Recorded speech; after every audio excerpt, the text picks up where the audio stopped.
네, 여러분 안녕하세요. 오래간만에 장소를 좀 옮겨서 오늘 정규제 TV 하나 하도록 하겠습니다. 원래 제 서재에서 사무실에서 하다가 오늘은 좀 답답하기도 하고 또 제가 지금 서 있는 맞은편에 우리은행이 있습니다. 우리은행이 있고 여긴 지금 한국경제신문 1층 로비입니다. 1층 로비인데 마치 이제 저 전시회도 있죠. 우리나라 유명한 여류 화가들의 작품들을 한 명씩 모아서 전시회도 쭉 하고 있는데 여러분들 중에 혹시 한국경제신문에 구경 오실 일이 있으면 이 그림 구경도 같이 한번 해보시도록 했으면 좋겠습니다. 근데 제 건너편에 저기 맞은편에 보이는 우리은행이 원래는 상업은행이었다가 그게 한일은행하고 합쳐서 한빛은행이 되었죠. 한빛은행이 되었다가 평화은행이 다시 이제 합쳐서 우리은행 체제로 되었습니다. 말하자면 상업은행, 한일은행이 합쳐서 한빛은행이 되었고 평화은행까지 같이 합쳐져서 우리은행이 되었는데 지금 국내 최대 은행이죠. 주인이 없습니다. 정부가 주인입니다. 그래서 지금 국내 은행, 오늘 은행 얘기를 좀 하려고 합니다.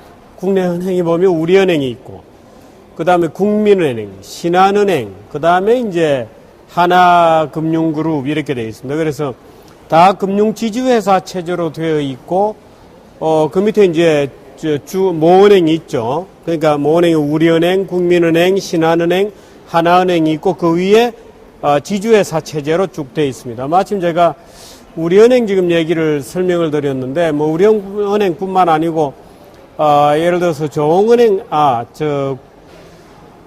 국민은행 같은 경우에는 원래 이제 국민주택이 합쳐졌죠. 거기에 장기신용은행이 합쳐지고 평화은행, 대동은행이 동남은행, 대동은행이 이제 합쳐져서 오늘날의 국민은행이 되었습니다. 그 주택, 장기신용, 동남은행, 대동은행이 합쳐져서 국민은행이 되었죠. 그 다음에 신한은행은 뭐 잘 아시다시피 신한은행이 이제 쭉 있어왔다가 조흥은행하고 합치게 되고 제주, 강원, 충북은행을 끌어들여서 신한은행이 되었습니다.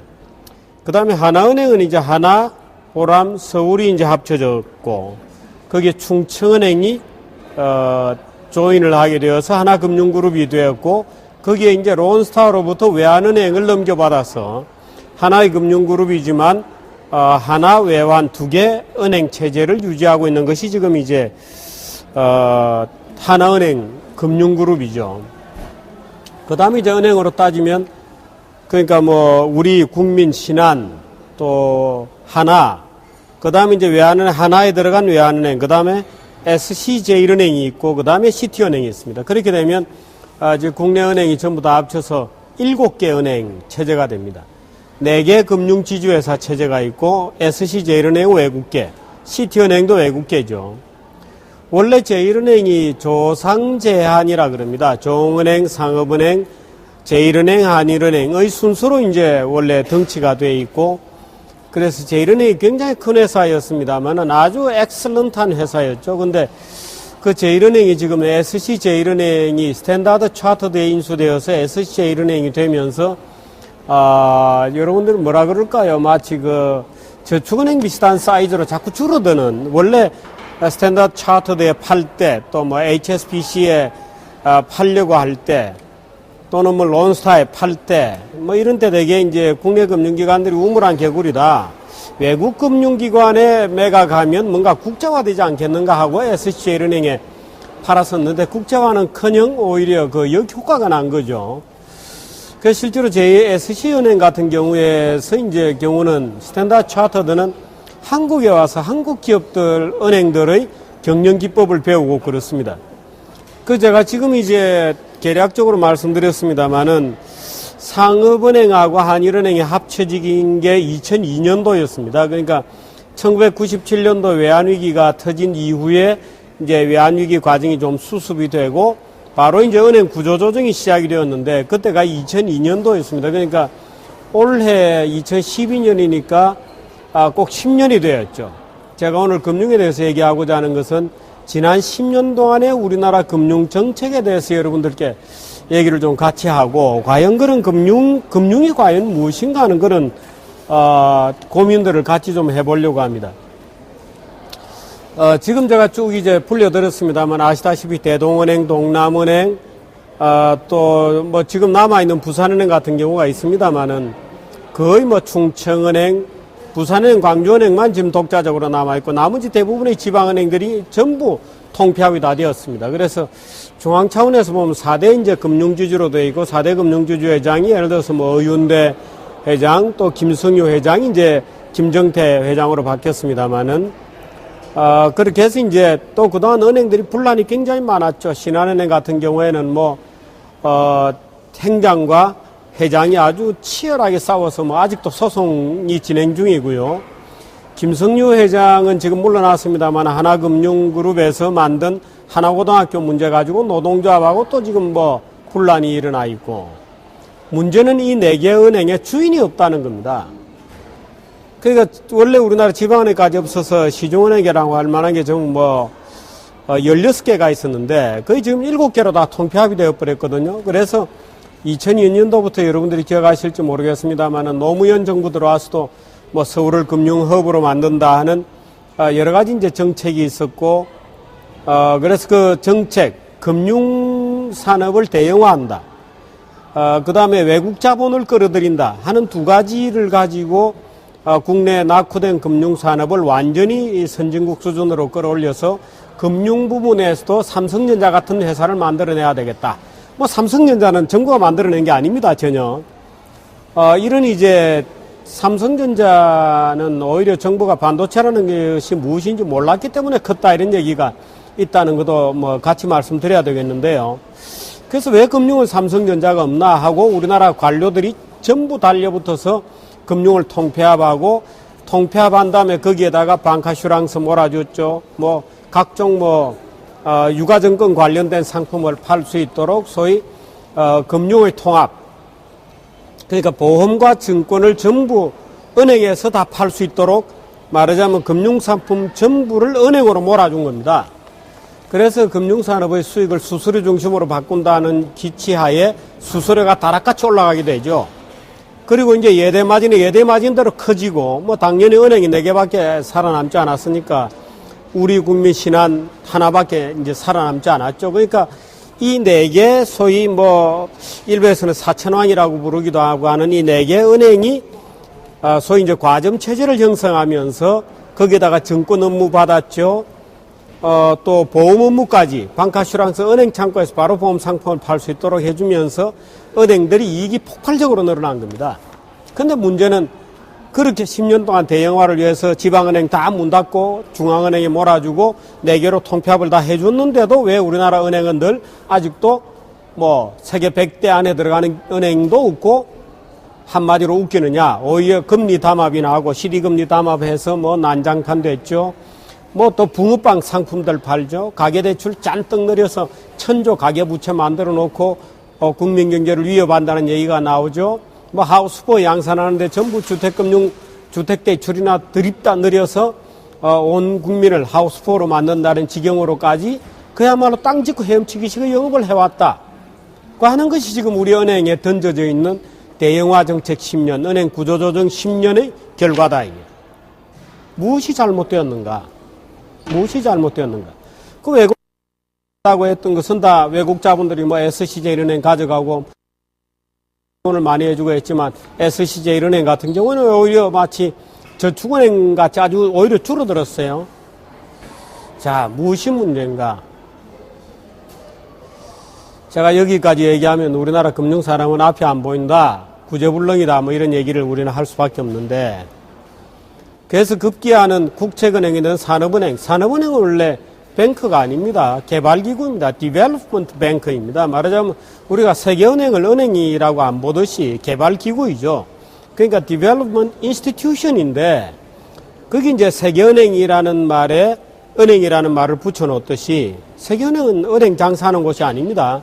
김용 왜 세계은행 총재가 하는 개발기구거든요. 개발 원조주고 이런 것처럼.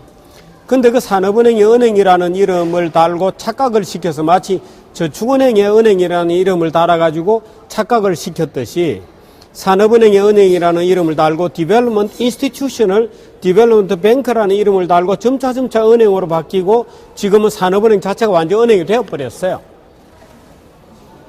그 기업은행도 정부은행이잖아요. 그건 뭐냐? 사실은 지난 10년 동안 서울을 국제금융센터로 만든다, 금융허브로 만든다, 은행을 대형화한다, 은행을 세계적 수준으로 끌어올린다고 한 결과 우리나라 모든 은행은 국영기업으로 되고 말았던 겁니다. 전부 국영기업이 되었습니다. 그러니까 4대 은행장이 물론 뭐 김승유 회장 같은 경우는 좀 달랐고 신한은행 같은 경우는 좀 달랐다 합니다만은 4대 은행 회장들이 전부 이제는 낙하산이다. 정치권에 줄대면 내려가고 4대 은행의 뭐 부행장들, 감사들 뭐 모조리 전부 낙하산들입니다. 모조리 낙하산들입니다. 그 주인이 없는 은행의 회장을 누구를 시킬 거냐? 뭐 국정에 대해서 아무 관념도 없고 정신도 없고 얼빠진 안철수 같은 사람은 무슨 뭐 대통령이 지명하는 자리를 더 줄이겠다 합니다만은 그러면 국민은행 회장은 누가 지명하나요? 우리은행 회장, 다음 회장은 누가 지명하죠? 결국에는 정권에서 지명할 수밖에 없죠. 왜? 대통령만이 유일하게 국민 일반으로부터 위임받은 사람입니다. 그 나머지는 아무도 위임받지 않았어요. 그럼 안철수처럼 10%로 줄이겠다 그러면 나머지 다 주인은 누가 하냐? 그 안철수 2인자가 하거나 누군가는 그걸 해야 되겠죠. 그 누군가는 누가 하냐? 결국은 대통령이 하게 됩니다. 왜? 주인이 없는 공적 기능이 큰 조직은 대통령이 할 수밖에 없는 책무가 있게 되는 거예요. 그런데 이명박 정부도 문제가 뭐냐? 대통령이 임명하지 않았어요. 누가 임명했느냐? 그 만사형통이라 그러잖아요. 물론 이 말은 제가 책임을 져야 되는 말이어서 단정적으로 얘기할 수는 없습니다. 그런데 시중에 쫙한 소문은 전부 그 형이 했다. 이제 이런 얘기거든요. 물론 형이 단독으로 하지 않았겠죠. 그런데 이렇게 되는 겁니다. 그러니까 그 회장들은 전부 낙하산으로 날라오고 정치권에서 임명하고 정치권의 유력자이거나 아니면 대통령이 하겠죠. 청와대에서. 그럼 그 밑에 바이스맨이라든지 감사라든지 이런 것은 모조리 다 누가 하느냐? 모조리 다 모피아 관료들이 낙하산으로 내려오는 거예요. 이따위로 만들어 놓은 이 100대 은행이 나올 리가 없죠. 전부 붕어빵이나 하고 금리 담합이나 하고 관료들하고 짜고 관료들이 시키는 대로 정책금융이나 정책적으로 안내하는 대로만 하죠. 뭐 치열한 투쟁 이런 거 없습니다. 안전빵으로 그저 은행은 면허 장사잖아요. 면허를 받았기 때문에 수수료, 통과세 할 수 없이 은행에 가야 되고 그럼 통과세 받는 거죠. 거기다 보험도 팔고 증권도 팔고 다 팔 수 있게 해줬어요. 그러니까 은행은 무지하게 좋아졌습니다. 그래서 요즘 졸업 정규제 TV 좋아하시는 여러분들도 어디 가고 싶으냐? 은행 가고 싶어요. 왜? 연봉이 다락같이 높으니까. 연봉이 얼마나 높습니까? 예를 들어서 뭐 은행이 웬만한 데 가면은 초임이 얼마나 되죠? 4천만 원 더하기 뭐 이것저것 합치면 거의 뭐 엄청나게 많은 겁니다. 말도 안 되는 연봉을 받고 있죠. 그런 지경으로 만들어 놓고 관치금융으로 만들어 놓은 것이 우리나라 IMF 이후에 지난 10년 동안의 은행 구조조정이고 은행 대형하고 뭐 서울을 금융허브로 만든다는 얼빠진 정책이다. 그러고 또 하나 뭐냐? 정권시장 정책도 있어요. 그래서 뭐 서울을 금융허브로 만든다고 외국 투자가들 다 개방시켜 놓고 때마침 장하성 같은 사람들이 나타나서 외국 투기자본들 불러다가 오로지 우리나라 정권시장은 전 세계 투기자본이 활약하는 데는 세계에서 가장 유리한 조건의 시장이 되었다.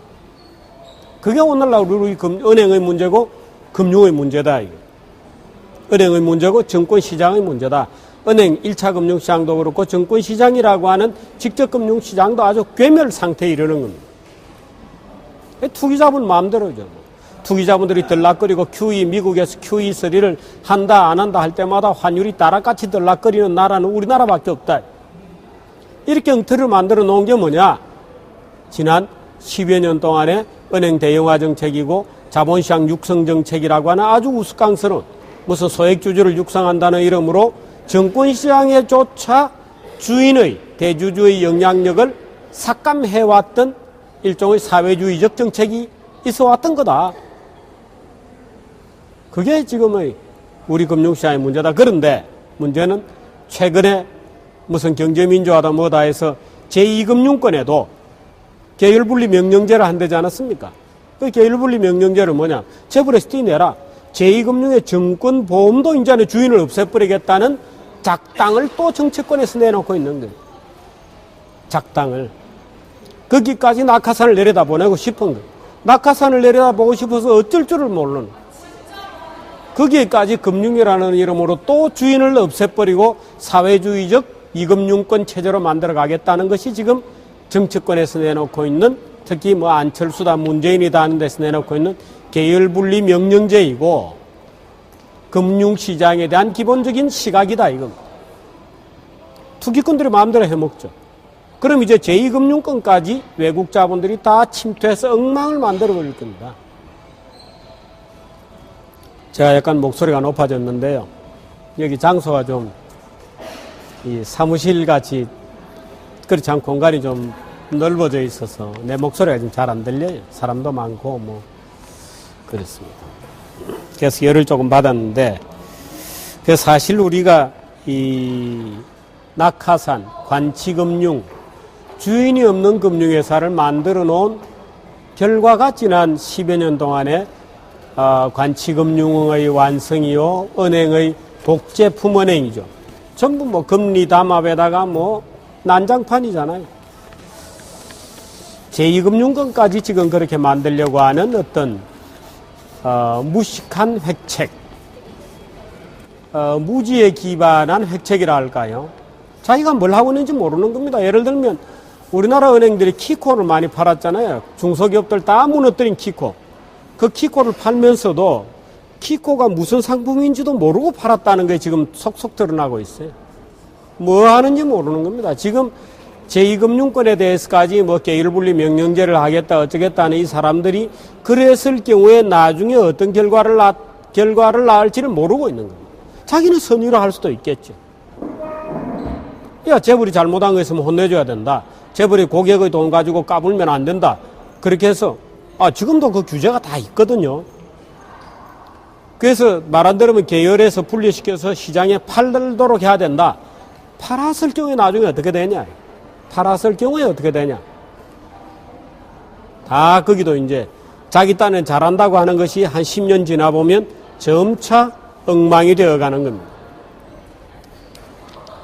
그래서 제2금융권 얘기까지 갔는데요. 어떻든 지난 10년 동안 우리나라 은행 체제가 16개, 17개 이런 은행들이 전부 통폐합이 되어서 우리 국민 신한 하나 4대 천왕 체제로 개편되면서 나타난 우리 사회의 여러 가지 부작용들에 대한 아직도 우리 사회 심도 깊은 이해와 반성이 없는 것 같다. 결국 그것을 푸는 방법은 주인이 있는 금융이어야 된다. 주인 없는 금융은 누군가는 그 권력을 대리하게 되고 그 대리자는 역시 권력자밖에 없는 거다. 그래서 그런 점에서 주인 없는 금융이 가능하다고 생각하는 자들의 어처구니 없는 만행이라고 할까요? 에 대해서 오늘 지적을 좀 드렸습니다. 어떤가요? 여기 꽃도 있고 꽃 앞에 서서 금융 얘기하고 짜증내고 이러니까 좀 죄송합니다만은 저는 괜찮습니다. 꽃들도 많이 보고 좋습니다. 여기까지 하겠습니다.